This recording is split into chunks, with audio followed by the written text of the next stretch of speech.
E o pastor pulava e gritava e tudo mais, mas só frases de efeito, só frases que motivam pessoa, frases que ali realmente mexem, né, com o interior da pessoa, mas sem fundamento, sem alicerce. Querendo construir uma casa sobre bordões, sobre palavras que vão mexer com a pessoa, a gente não constrói casa assim. A gente constrói casa em cima daquilo que o Senhor nos orientou a construir. Mas isso não me assusta. Nós vimos hoje pela manhã, né, lá na primeira carta de Paulo a Timóteo, no capítulo 4, versículo 1, que nos últimos tempos muitos apostatarão da própria fé. Apostar, amados, é abdicar a fé, renunciar à fé. E eu achava que esse tempo demoraria, tá, amados? Eu, quando, pelo menos mais jovem, né, olhando como o mundo caminhava, eu acho que eu não vou viver essa época. Eu acho que a minha geração ainda não viverá. Talvez os meus netos viveriam essa época. Como eu estava enganado. Como eu estava enganado. A gente assiste alguns programas e vê que a verdade, amados, foi totalmente retirada de cena.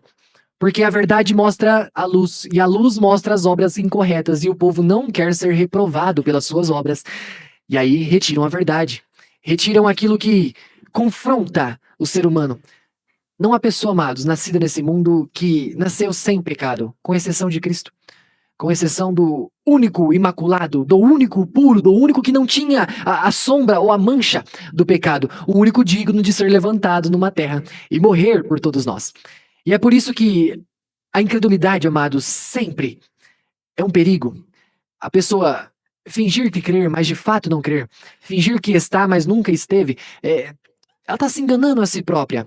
E como nós vimos hoje pela manhã, os alicerces é o que é o mais importante na construção da casa.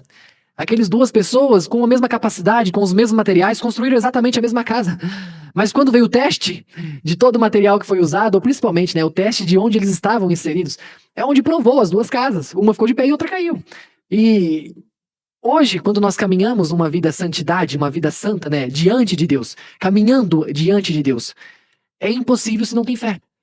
É impossível se você não tem aquele atributo básico para agradar a Deus. Hebreus capítulo 11, versículo 6. Amados, sem fé é impossível. Não há... nós temos que organizar isso na cabeça de uma forma que, como uma pessoa não crê que Deus existe e simplesmente quer agradar a Ele, se ele nem acredita que Ele existe. O que diz verso 6?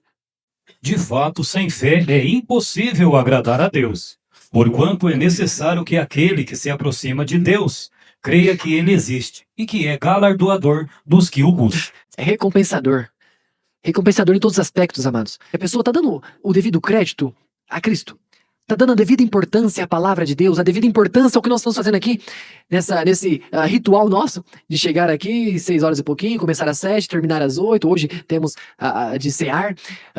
Temos a devida importância. Temos dado a devida importância a todos os cultos. Sei que muitos trabalham nas quartas-feiras, mas amém por isso, e os que estudam vão estudar. Os que podem, amados, que estão em casa, vão vir para a igreja. Vamos louvar o Senhor, vamos cultuar como igreja, reunir. Porque isso é bom, isso é agradável ao Senhor. Falamos hoje pela manhã, no número 69 de Salmos. Davi ali contristado sobre uma pressão grandiosa, porque a morte estava à sua porta, a um passo dele. E o que ele vai e fez? Senhor, eu vou te louvar, porque é isso que te agrada. Estou aqui numa depressão tremenda. Saul pode me matar a qualquer segundo, mas eu vou te louvar. É isso que vai lhe agradar. Nós temos sempre que pensar, amados, o quanto eu fui perdoado. O quanto o Senhor me ama. E aí, cada um tem uma reguinha, tá? E louvado seja Deus por todas elas. Então, o quanto o Senhor me ama. O quanto eu fui perdoado. O quanto eu sou digno de hoje, amados, estarmos aqui. Ainda vai continuar sendo só um pedacinho de pão cortado em quadradinho, um pedacinho de um suco de uva, um pouquinho de suco de uva.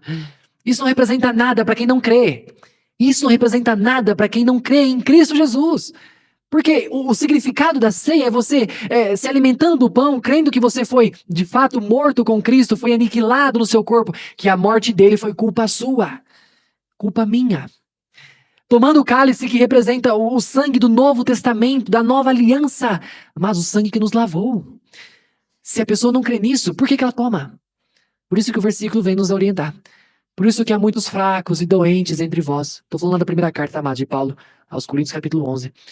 Por isso que há muitas pessoas que estão falhas, doentes, porque não dão a devida importância ao que é Cristo. Não dão a devida importância no sacrifício feito por Cristo. E o que veio sobre ela? A própria condenação.